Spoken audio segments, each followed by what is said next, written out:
السلام علیکم ناظرین، آئیے آج ہم ڈسکس کرتے ہیں دو کمیونٹیز کے درمیان، دو نیشنلٹیز کے درمیان، اور ایک طرف بلوچ کمیونٹی ہے اور دوسری طرف کردش کمیونٹی ہے۔ کردش کو ویسے ہم کرد بھی کہتے ہیں، تو آپ اس لیے کنفیوز نہ ہوئیے گا، میں آپ کی آسانی کے لیے ان کو کرد کمیونٹی کہہ دوں گا۔ دیکھیے، پہلی بات تو یہ ہے کہ بلوچوں کا اوریجن کہاں سے ہوا۔ یہ دیکھیے ایرانین پلیٹو میں ان کا اوریجن ہوا، پھر وہاں سے مائیگریٹ کیے بلوچستان میں، پھر اس کے علاوہ 3 ملکوں کے اندر یہ پائے گئے، جس میں ایران ہے، جس میں افغانستان ہے اور پاکستان ہے۔ جہاں تک بلوچستان کا تعلق ہے، پاکستان کے اندر ٹوٹل بلوچ تو 70 لاکھ ہیں، جن میں سے 60 لاکھ جو ہیں وہ بلوچستان میں پائے جاتے ہیں۔ دوسری طرف باقی جو 2 ممالک ہیں، اس میں ایک افغانستان ہے۔ افغانستان کے اندر 1,10,00,000 بلوچ پائے جاتے ہیں، اور تیسرا ملک ہے ایران۔ ایران کے اندر 2 ملین یعنی کہ 20 لاکھ بلوچ جو ہیں وہ پائے جاتے ہیں۔ اور جہاں تک ان کا ٹوٹل ایریا پاکستان کے حوالے سے اگر آپ آئیے، پاکستان میں بلوچستان کا ایریا تقریباً 43% آف پاکستان ٹیریٹری ہے، 3,42,000 اسکوائر کلومیٹر۔ یہاں پہ میں اب آپ کو ذرا بریک دے کے دوسری سائڈ پہ لے کے چلتا ہوں، کردوں کی طرف۔ ویسٹ ایشیا کے اندر ہی ان کی اوریجن ہے۔ آٹومن امپائر میں، سلطنت عثمانیہ میں یہ باقاعدہ ایک کہہ لیجئے ایک آٹونومس اسٹیٹ کے طور پہ ایگزسٹ کرتے تھے۔ فرسٹ ورلڈ وار کے بعد جب سلطنت عثمانیہ ٹوٹی تو جہاں پہ نئی ریاستوں کا وجود لایا گیا ویسٹ کی کانسپریسی کی وجہ سے، وہاں پہ کرد بھی ڈیوائیڈ ہو گئے ڈفرینٹ ملکوں کے اندر، اور یہ اپنے اس زمانے میں گریٹر کردستان کہتے تھے اپنے آپ کو۔ اور اب کیا ہوا ہے، فرسٹ ورلڈ وار کے بعد کرد جو ہیں وہ 4 ملکوں میں ڈیوائیڈ ہو گئے ہیں۔ آپ یہ اب نقشے کو دیکھیے گا۔ دیکھیے، میں نے آپ کو بتایا کہ جو بلوچ ہیں، ٹوٹل بلوچ دنیا میں اگر میں بات کروں، اب ہم دنیا کی بات کر رہا ہوں، تو دنیا میں تقریباً 8 ملین ہیں، اور کرد جو ہیں یہ تقریباً 40 ملین ہیں۔ ان کے آپ ان سے اندازہ کر لیجئے کتنے زیادہ ہیں۔ ایک تو یہ، اور یہ سب سے بڑی کمیونٹی ہے، اور یہ وہ کمیونٹی ہے جو کہ وداؤٹ آ اسٹیٹ ہے۔ 4 ملکوں کو یہ دیکھیے نقشے میں، یہاں پہ ایک آپ کو نارتھ میں ٹرکی نظر آ رہا ہے، یہ آپ کو میں نے سرکل کیے ہوئے ہیں۔ تو ٹرکی کی آپ ذرا دیکھیے باؤنڈری کو، ذرا میں آپ کو ٹائم دے رہا ہوں تاکہ آپ اس کو ذرا انڈرسٹینڈ کر لیں۔ اس کے بعد نیچے آ جائیں ساؤتھ میں، تو ذرا سیریا کو آبزرو کر لیں۔ تو سیریا کے اندر بھی یہ دیکھیے آپ کو کردستان کا ایک میپ نظر آ رہا ہے، اور اس کے بعد آپ تھوڑا سا اور ایسٹ سائڈ پہ چلے جائیں تو آپ کو یہ ایران نظر آ رہا ہے، اور ایران کے اندر بھی یہ آپ کو جو کردش کا جو ایریا ہے وہ یہاں پہ میں نے پرومیننٹ کیا ہوا ہے۔ اور چوتھا ملک ہے عراق۔ تو عراق کو بھی دیکھ لیجئے کہ جب پھر فرسٹ ورلڈ وار کے بعد جب سلطنت عثمانیہ ٹوٹی، تو یہ جو کرد ہیں یہ ان 4 ملکوں میں ڈیوائیڈ ہو گئے، بکھر گئے، اور تب سے یہ کردش جو ہیں یہ بھی اپنی اٹانومی، اپنی انڈیپینڈنس، اپنی گریٹر کردستان کے لیے یہ فائٹ کر رہے ہیں۔ تو آئیے ان کے بارے میں دیکھتے ہیں کہ کون سے ملک میں کتنے پائے جاتے ہیں۔ جیسے میں نے آپ کو پاکستان، ایران اور افغانستان کے اندر بلوچوں کا بتایا، اسی طرح کرد جو ہیں 40 ملین جو دنیا میں ہیں، ان میں سے سب سے زیادہ کرد جو ہیں وہ 20 ملین وہ تو ٹرکی میں پائے جاتے ہیں۔ تو ٹرکی میں تقریباً 20% پاپولیشن جو ہے وہ کرد کی ہیں، اور جس طرح میں نے کہا تھا کہ بائی اینڈ لارج بلوچ بھی سنی ہیں، اسی طرح بائی اینڈ لارج کردش بھی سنیوں کی یہ ایک آف شوٹ ہے۔ اچھا، تو ٹرکی میں سب سے زیادہ ٹرکی کو یہ فیل ہوتا ہے کہ یہ اٹانومی کی طرف جا سکتے ہیں، ان کی اسٹرینتھ بہت زیادہ ہے۔ تو دوسری طرف ایران ہے۔ ایران کے اندر دوسری ان کا لارجسٹ پڑاؤ ہے، تقریباً 10 ملین ہیں، اور تیسرا ملک جو ہے وہ عراق ہے، اور عراق کے اندر 8 ملین ہیں، اور چوتھا ملک ہے سیریا۔ سیریا کے اندر 3 ملین ہیں۔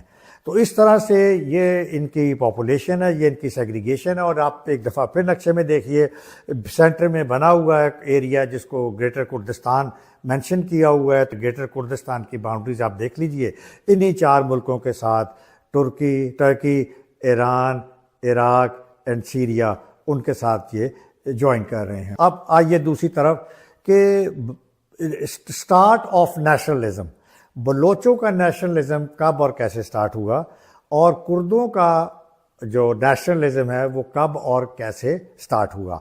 بلوچوں کا نیشنلزم تو سٹارٹ ہوتا ہے جب برٹش امپائر یہاں پہ سب کانٹیننٹ کے اندر رول کر رہا تھا, اور جب برٹش نے اپنا انٹرسٹ شو کرنا شروع کیا 1930s میں بلوچستان کے اندر, تو وہاں سے پھر بلوچستان جو بلوچ جو تھے وہ اپنی اٹانومی کو بھانپتے ہوئے کہ ان کو خطرہ ہے, اور جو سلطنت برطانیہ ہے ان کے جو ہے گریٹر ایجنڈا ہے, تو ان لوگوں نے اپنے آپ کو انسیکیور فیل کیا, تھریٹنڈ فیل کیا. ان کا جو نیشنلزم ہے اصل میں جو بڑھتا ہوا نظر آتا ہے وہ آتا ہے آپ کو 1947 میں, جبکہ اسٹیٹ آف کلات کا مرجر ہوا پاکستان کے ساتھ, اور اس کے بعد یہ ان کی سیکنڈ فیز آف نیشنلزم جو سٹارٹ ہو گئی, اور وہ اس وقت کس نہج پہ ہے وہ آپ کو معلوم ہے. جہاں تک کردش نیشنلزم کا تعلق ہے تو یہ کردش نیشنلزم دیکھیے, میں نے کہا کہ آٹومن امپائر میں وہ اکٹھے تھے, تو فرسٹ ورلڈ وار کے بعد جب بریک کیا گیا سلطنت عثمانیہ کو, یہ علیحدہ علیحدہ ہو گئے, تو اس وقت پھر the end of the second world war Kurdish nationalism کو فروغ دیا, اس کو جنم دیا, اور تب سے اب تک وہ یہ رجسٹ کر رہے ہیں. اب دونوں کے ساتھ دیکھیے کامنالٹیز پرابلمز کیا ہیں اور کیا ان کی سملیرٹیز. پہلی بات تو یہ کہ دونوں ملکوں کے اندر یعنی کہ دونوں کمیونٹی بلوچستان اور کرد دونوں کے پاس ریسورسز ہیں. کردش کے پاس تو تقریباً 45 بلین آئل ریزروز ہیں جو کہ بہت زیادہ ہیں, چھٹے یا ساتویں نمبر پہ دنیا میں آتے ہیں.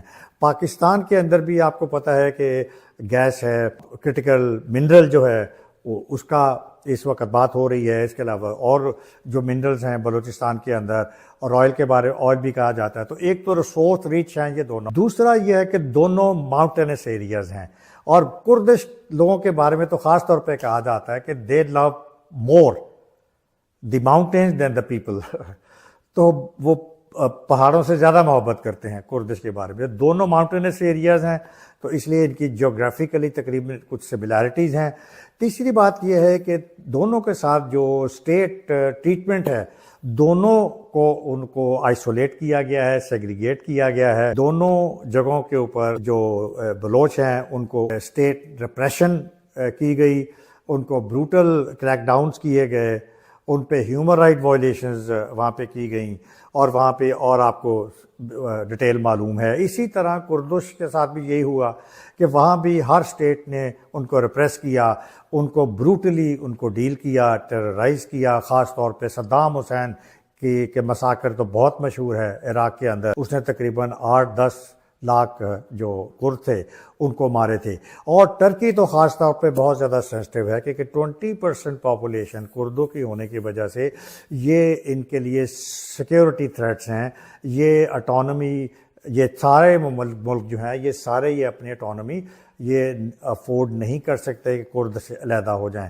گو کہ کسی حد تک سیمی اٹانومس اس وقت سیریا اور عراق میں کرد جو ہیں وہ تھوڑے سے انڈیپینڈنٹ ہیں, لیکن آن دا ہول جو ان کا بڑا آبجیکٹیو ہے گریٹر کردستان, وہ اس کی تگدو میں لگے ہوئے ہیں اور ان کو وہی ٹریٹمنٹ مل رہی ہے. دونوں پہ ہیومن رائٹ وائلیشنز ہیں, دونوں پہ ان میں ایگزیکیوشنز ہیں, دونوں میں اکنامک ڈیپریویشن ہے, دونوں میں ان کی اکنامک ان کے گریوینسز ہیں, دونوں میں جابس کی پرابلمز ہیں, دونوں میں ان کو ایکول رائٹس نہیں دیے جاتے باقی کمیونٹیز کے مقابلے میں.